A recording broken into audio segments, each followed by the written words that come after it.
I'm Elisa Mortensen, and this is Undo Redo. I have been thinking about how we reset for so long. I want you to feel like you got out of this what you came here for and what you had hoped for. I'm not asking you to do any more in your life today. I know what's happening in the world nowadays and what's happening in our lives with our schedules and the busyness. We want to take care of our homes and our relationships and our families and on and on and on. The lists are endless. We never find enough time in the day to do everything that we need. So the last thing I'm going to ask you to do is something else to add to your list of tasks because you're already exhausted.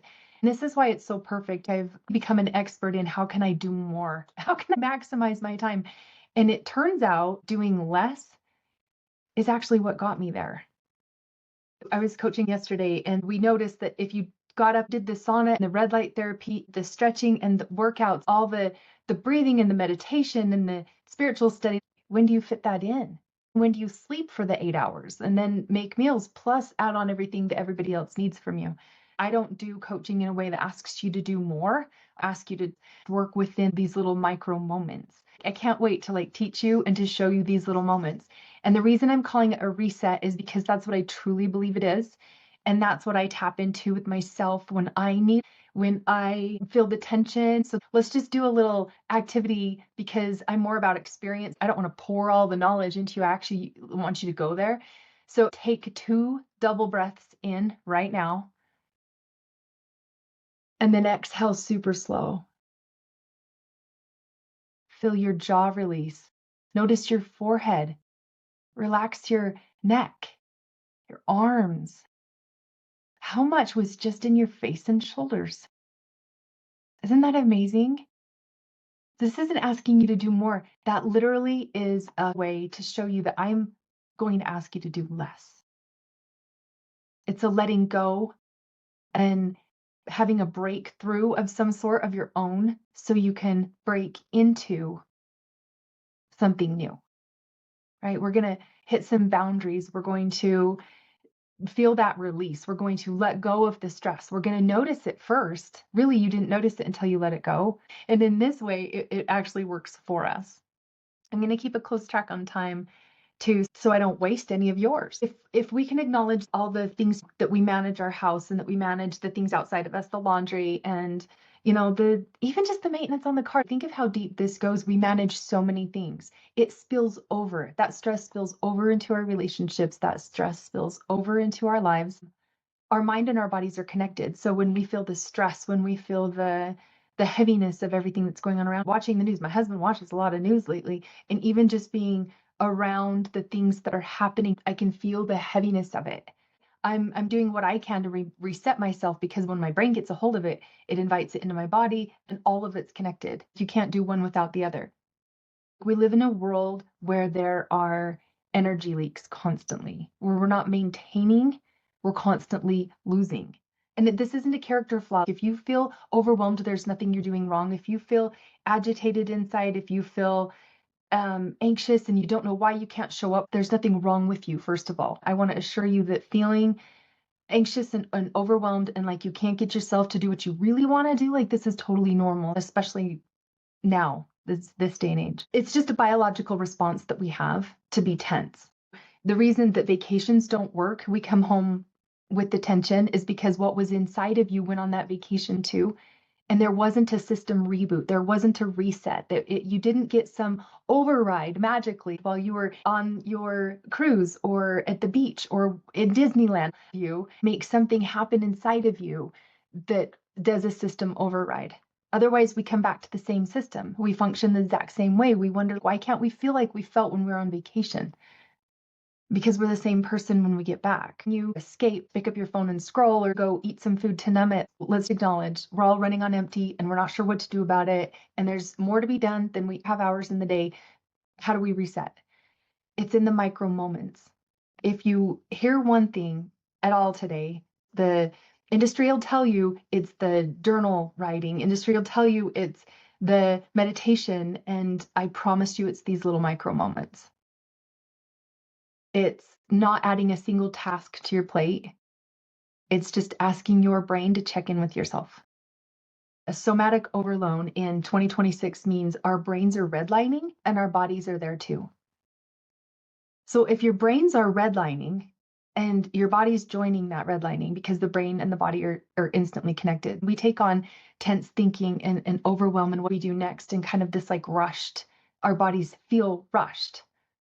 Again, you're not doing anything wrong. It's just that you feel this spinning. Like that's your biology's job. Is if something is dangerous and something needs our attention, then we've got to jump in. Sometimes we don't like our day so much it feels really urgent. We should just go cram stuff in our faces.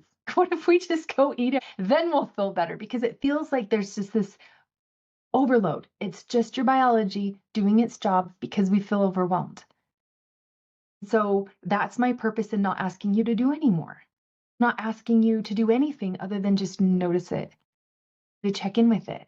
Tell yourself, I'm not broken. I feel this because my mind is going there. Let's talk about what a reset really is. You go get a massage and you come back. And the first thing you do is notice all the crazy crap that's going on in the house and somebody attacks you as you walk in the door. And you thought the massage would reset you. You're like, I need to feel better. I've had a bad week. I'm just going to go get a massage. Here I go. Great, go get a massage. But the reset isn't happening while you're in the massage room getting those muscles relaxed unless the system inside of you is having some sort of an overhaul or an override. We think the reset is from the massage. We think the reset is from the organization of the home. We think the reset is something outside of us, like that we can calm our atmosphere or run into the woods and then we'll be calm. Looks like there's some things in the chat. That's exciting. What do you mean by redlining? I had a couple of things come to mind. Tell me what you had in mind. Redlining to me just means we're running in the red, like the RPMs, we're kind of revving at this speed that's agitating with a higher little, like annoying frequency where our bodies are buzzing. It doesn't feel calm. That's what I would mean by redlining. Tell me what you think redlining means, because I would love to hear what you had in mind too. So if it feels noisy and loud in your head, it's a perfect time to just notice and have these little micro resets. Once I tell you all of this information and you leave this class, it's going to be on your mind. I feel agitated. This is my red flag. I'm redlining. I'm revving at too high of RPM. I have this buzz about me of like, can't get it all done. I got to do this next thing. And the kids are coming up to me. Plus, this needs attention and this needs attention. And we're like adding it all onto ourselves with more to do. And I'm offering you that it's doing less. That's the answer. There are things that we think we need to do that don't really necessarily need to happen, like have ourselves in that agitated state. It doesn't really need to happen in order for us to get things done. Or in order for us to have a conversation, we don't have to pick a fight with them. Right? If we feel agitated, we steady ourselves first, just in that little tiny moment, and then we have a conversation. See, it's not about what you're saying. It's about you being steady and clear when you are saying it. So if you feel agitation, you don't get louder and louder. Like, see, now I got your attention, kids. Oh, did I get your attention? You're yelling at them from this agitated state. Now they know you're serious. No, they can know you're serious. There's ways to say it without getting to that point. And the reason I say that it's 60 seconds, most emotions take about 90 seconds to get through. So let's take you there. Let's give you some examples. There's a phrase that I used. It's kind of funny because I say, wait, hold up, rewind. Let's just like, let's rewind. This isn't who I want to be. And can we start over? And my teenager and my husband are looking at me like, what? We're in the middle of yelling at each other. What? You want to rewind? You're not being who you want? What? And the whole room just kind of stopped. This is a little bit embarrassing because I remember what we were talking about, but my face getting a little red. I remember the moment when I felt like this is out of control. Like this can't be happening. This shouldn't be happening. And my body's just redlining. I was just physically agitated. I would love if everyone just threw in their thoughts and this could be a discussion. I have on record for replays for people, so we're not just going to pop on and talk, but these comments are really awesome. So that was what I said. And here's what's recommended is I feel like this noise is getting louder and I need a minute. Can we just reset for a minute? And then that reminds you to reset. And it actually gives everyone what are they going to do? Like, no, we talk about this now. And you just say, okay, I promise I will, just give me a second. And you just really keep digging in for just like needing a moment because your biology is freaking out and you don't have access to your brain at that moment if it's still freaking out. So if you lose your clear thinking and you lose your purpose and you lose what's going on inside of you to what's outside of you, you just need to like, this is the micro moments where we can reset. And again, nothing's broken. It's your biology doing its job. When you see threats and danger and everything and you're piling things onto yourself, it's just a fight or flight situation where your emotions are going to rise and your adrenaline's going to rise and it's going to be for survival. It's not going to feel very good. But taking that moment, a comment here, it's cool because when you say, hold up, let's rewind and reset, it already changes the mood of the room and yourself, kind of stopping that hard buzzing feeling. Yes. Once you have eyes on it, once you say it out loud, it does interrupt it. And I think that's the most beautiful part. And by you staying regulated, the room must recalibrate. Isn't it brilliant? Like you're standing up for something that you know you need inside, and the whole room has to shift because you did that. So I talk about leadership a lot, and I don't think people understand like leadership is the one skill that the parents don't realize they need. It's not just the CEOs, it's not just the people in high stakes situations. Like your leadership skills lead your personal life, it leads your home, it leads your relationship, it leads your kids, it leads your schedule, right? Just taking charge of that, taking it to the next level of really guiding yourself. Others are guided in that. What kind of an example do you think it is if you have kids and everybody's yelling and you become the calm and the non-reactive and you say, hey guys, this is getting out of hand, like we need a minute? How inspiring is that for your kids to see that you had such great ownership in that moment that you could notice the tone of the room and do something about it at that moment? It's life changing. So say things like, "Oh, I feel like I'm spinning. I need a moment. If you'll excuse me, please, I'll be back in a minute." Or can we hit the reset button for 60 seconds? It would kind of, it's nice to say the word reset, although you don't have to say, obviously I said rewind and it worked. And this was before I came to actually put this and compile this into these micro resets methods. I was already doing it. And when it dawned on me that I don't need this whole big long lesson, I could just try it in the little moments. The hardest part was remembering. Because when my emotions were high, like good luck remembering this 10-step process or the 30 days of journaling you just did. You know, I'm not saying that's a bad thing. Go ahead and learn it. But in that moment, when it all goes out the window, what if all you needed to do was notice and say it out loud? That's the little micro moment that I want you to seize. I want you to take a hold of it and I want you to do something with it. Having the implementation of that specifically in conflict gave them space too. It gave them permission to check in with themselves too. If we mirror each other and we're all about mirroring, wouldn't they mirror that too? A comment here, I feel like that's what everyone wants, is that person to be calm amidst the chaos. Because these days we all feel overwhelmed. Yes. Yes, we all feel overwhelmed. So seeing that, saying that helps everyone in the room. And if people are offended because, oh, yeah, now you want to shut down now that you've got to say what you wanted to say. No, everybody will get a chance to say what they want to say. We just need a minute. Like it's real good leadership. All right. And it happens in this little 60 seconds. That's all it takes is 60 seconds. And what you're going to do is something like we did on the beginning of the call. You're going to inhale twice and exhale once really long. And you're going to feel the tension in your body drop because now that your brain has gotten all the information and it's all your body's gotten agitated, like we're going to take a second so we can get back to that brain that thinks really clearly and can say something very articulately and thought out and intentional and on purpose. So we're going to bring you back to the present moment. All right. I'm moving away from teaching most stuff more towards a guided implementation. So I want you to think of having a specific conversation where you felt that high frequency, like that buzzing, that frequency of just it being noisy inside of you. Take a second and think like, when was that? When was the last time you felt like that? Oh, just Ugh, I want you to go there in your mind. Think of that specific conflict that you had. When in that conflict would you have applied this phrase?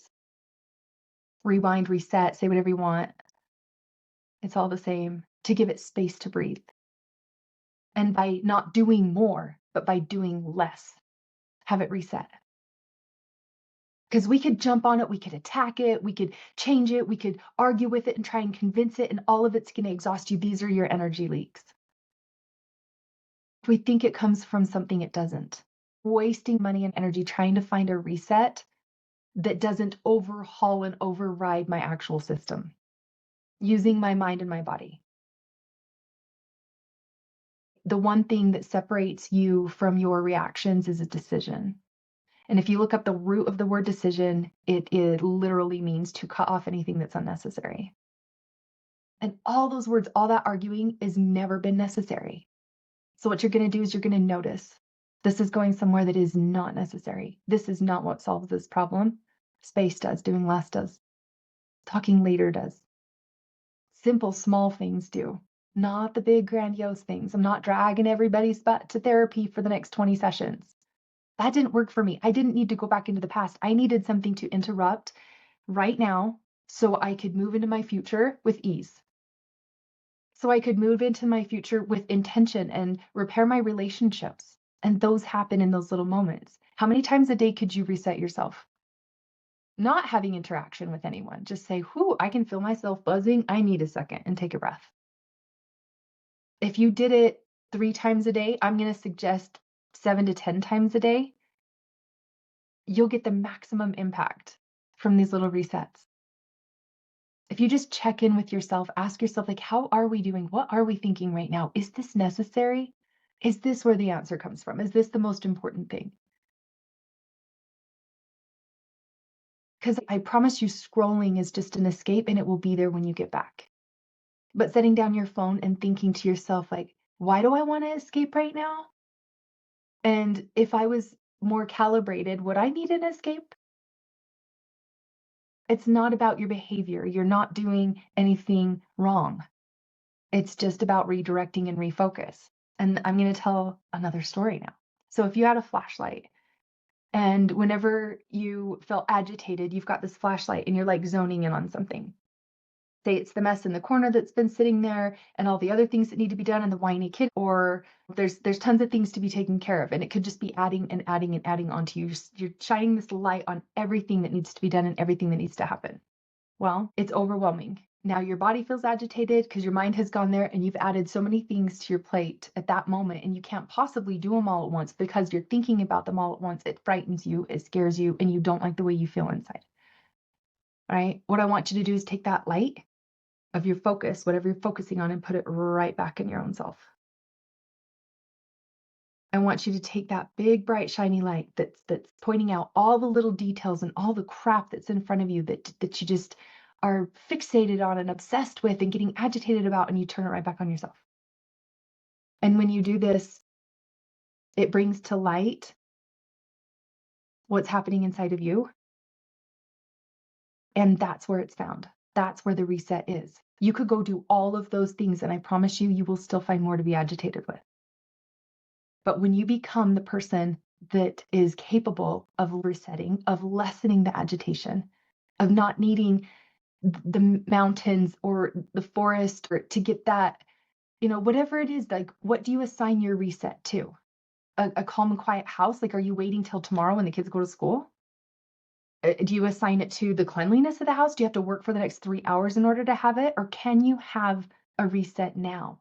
And does it come from within? What if you were reset as you were doing it? What if you took one thing at a time? What if you used a tiny little moment to bring it back to yourself and say, I'm going to calm my body and my mind right now down.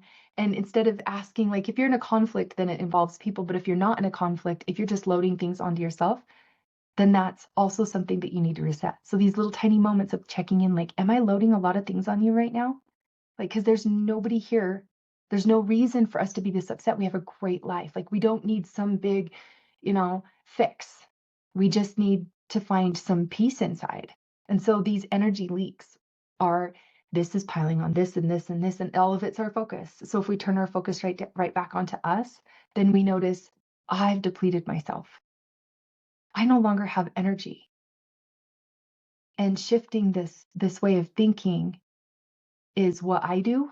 And I highly suggest that I don't like the word lazy. Like if anybody's like, oh, this is the lazy way to do it, I'm out because I've conditioned myself that doing more is the way to get there. But I've been highly advised not to use the word lazy. If religious goers out there don't like it. I know, the high achievers out there don't like it. Don't ask me to be lazy. There needs to be more get done. But what if I told you that laziness may sound idle, but it's just bringing it back to the things that are small that really matter? All the little tiny moments. You don't need some big, long weekend with your kids to connect with them. 5 minutes or less of your undivided time and attention with your phone away does that. Can you hear me asking you to do less? It's so hard because we think it's in doing more. And if I do this, and then I got to do this, and then I got to do this, and now your system's overloaded. But you can tackle more, repair better in the middle of chaos when you are reset inside, and you can reset yourself whenever you need, and you don't ever let it get too far. So picture yourself with this kind of self-mastery. These coaching tools that I've curated, it's given me self-mastery that comes from within, and I decide that I am not only calm when the things are all put away. I can be calm now. I've seen this with so many with objects. I've seen it with a to-do list. I've seen it with health and fitness and eating. I've seen it with crazy kids and neurological issue kids. And decision just means cutting everything else that's no longer necessary. Because what we're managing outside of us isn't as important as what we're managing inside of us. So when we refocus, it increases our time. Think of all the things you wouldn't have to revisit, right? If we can level ourselves throughout the day using these micro resets as often as I'm saying, and we can remember to do it, put a note in your phone, have you reset today? Then it would no longer be necessary to keep revisiting all the times that you looped and looped and that thing that's still sitting there and the stuff that's still going. You would probably just go pick it up because you weren't overloaded and shut down. You'd feel reset. You'd feel rejuvenated. You'd just go pick the thing up. You'd feel reset and rejuvenated. You'd just go hug your kid instead of begrudging or resenting. Resets are real. And resets don't need some big glamorous thing to happen. They just need you to decide. They just need you to cut off what's not important. Behavior and grades are not important. My connection with you is. Right? Cleanliness, I love it, but it is not as important how your partner cares about their health, right? I mean, these things are random, but these are things that is brought to coaching all the time. Do you have resentment that you could probably clean up? Is that not a judgment that distances you from them? Like we come up with the silliest reasons that we can't have peace and joy in our life. We just hand it over easily and so quickly. So be onto yourself a little bit. There are so many times that you think it's coming from somewhere else and it's coming from inside. Think of how much energy you save. That's an energy leak to keep on spinning in the problem, the problem, the problem. Get back to a calm state where you can access your problem solving instead of ruminating and spinning out, building resentments, causing disconnections and distance. I think what we could do with these resets and these little micro moments saves us time and energy because we won't be revisiting the same issues over and over. The last thing I'll say is when this comes to relationships and relational, do you realize that changing them is a waste of energy? Because a lot of coaching, I would say, when someone's trying to change someone else. But when you shift your 50% of the relationship, the whole room physics change and they now take ownership of their side. They don't want to be the crazy person. They don't want to be the one that's the problem. They actually have a minute to self-reflect because you offered it to them. So every time you have a choice to make, do you want to be right? And do you want to be convincing? Do you want to be controlling? Or do you want to evolve? and have everyone in the room evolve. Arguments are just an invitation to keep the chaos going or to opt out for something that's more important, like solution. I hope you were able to think of a specific conflict that you could apply the phrase to. I feel like I'm spinning. I need a minute. Or it's getting really loud in here. Everybody just a minute. Can you be that leader? Can you tap into something that's really powerful like that? Can you take those little tiny moments and realize that what you're doing most of the time isn't working because resets don't come from that? What do you see one of your energy leaks being? One of your energy leaks may be hanging on to grudges or focusing on things that outside of me, right? Handing my joy to something not being done. Because I love efficiency so much. I feel love and accomplishment when I'm efficient. I'm assigning all of my calm, steadiness to when blank and blank is done. What are you giving away your peace to? Those are your energy leaks. You'll need to get really clear on what a reset is for you. And you'll be able to see it and you'll know. I'm not asking you to do anything other than notice. I'm not asking you to do anything other than check in. And these moments that you're going to take leadership of your life and leadership of your mind will change the outcome of everything around you. You'll be amazed at how little it takes to get yourself to do things when you're reset on the inside. You'll be amazed at how organized you can be on the outside and how much closer and better your relationships and connection are on the outside when you change your thinking on the inside. So if this was really the answer, a lot of people feel too vulnerable. I think a lot of people don't get coaching because it just feels like, I know I'm doing it all wrong. I just need to do better. I need to do more. No, that's not it. It's literally doing less in the right way. It makes everything more enjoyable. If it never was about that, it was about what's inside you, do something about it.